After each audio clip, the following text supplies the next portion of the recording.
Kementerian Kesehatan dan BPJS Kesehatan menyepakati perpanjangan kerjasama bagi rumah sakit yang belum terakreditasi. Tujuannya adalah menghindari terjadinya kisruh di masyarakat akibat penolakan sejumlah rumah sakit terhadap pasien peserta JKN-KIS sebagai dampak diputus kontrak kerjasama dengan BPJS.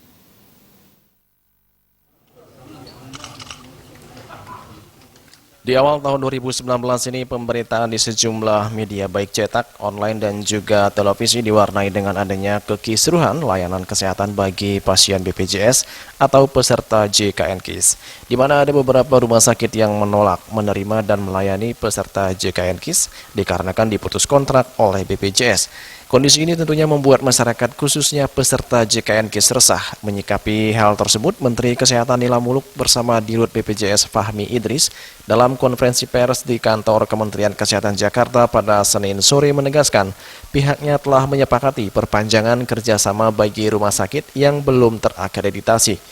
Menkes menyebutkan kesepakatan itu ditandai dengan dikeluarkannya 2 surat rekomendasi perpanjangan kontrak kerjasama bagi rumah sakit yang belum terakreditasi melalui surat Menteri Kesehatan nomor HK.03-Menkes-768-2018 dan HK.01-Menkes-18-2019 di mana dinyatakan rumah sakit yang belum terakreditasi tetap dapat melayani peserta JKN-KIS.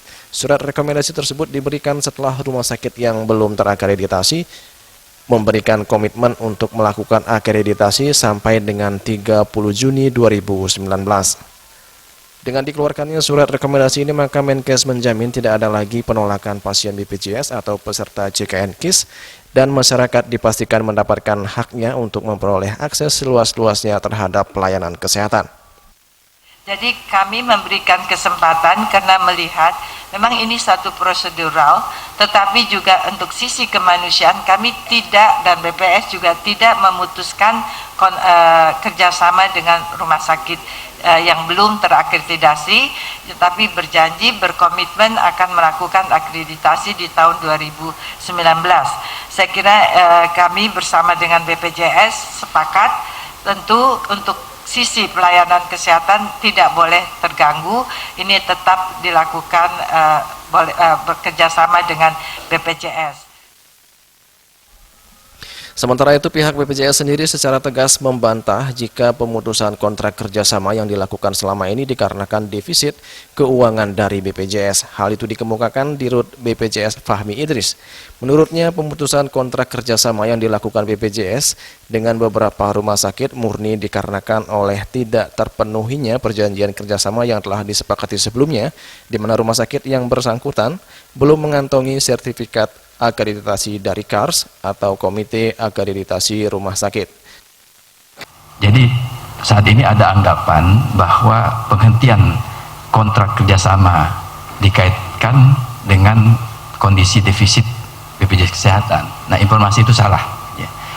Jadi kontrak yang sempat berhenti itu bukan karena hubungannya dengan kondisi defisit. Itu murni kesepakatan bersama kedua pihak, dan dalam kesepakatan bersama yang sifat sukarela itu membutuhkan syarat-syarat tertentu, dan kebetulan syarat itu tidak terpenuhi. Itu sesungguhnya yang terjadi. Jadi tidak ada kaitan di media sosial menyatakan ini karena persoalan defisit hutang BPJS dan lain-lain.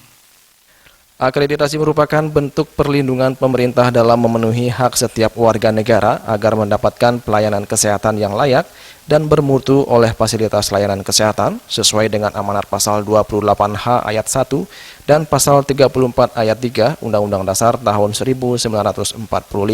Kegiatan ini dilaksanakan dengan menggunakan standar akreditasi berupa instrumen yang mengintegrasikan kegiatan tata kelola manajemen dan tata kelola klinis guna meningkatkan mutu layanan rumah sakit dengan memperhatikan keselamatan pasien serta meningkatkan profesionalisme rumah sakit Indonesia di mata internasional.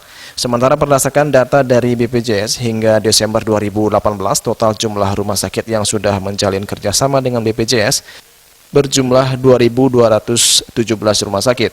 Dari jumlah tersebut yang sudah terakreditasi sebanyak 1.759 rumah sakit. Sisanya sebanyak 458 rumah sakit belum terakreditasi dan diharapkan hingga 30 Juni 2019 semuanya sudah terakreditasi. Dari Jakarta, Juli Suwarto dan Ketut Sumadiasa melapor.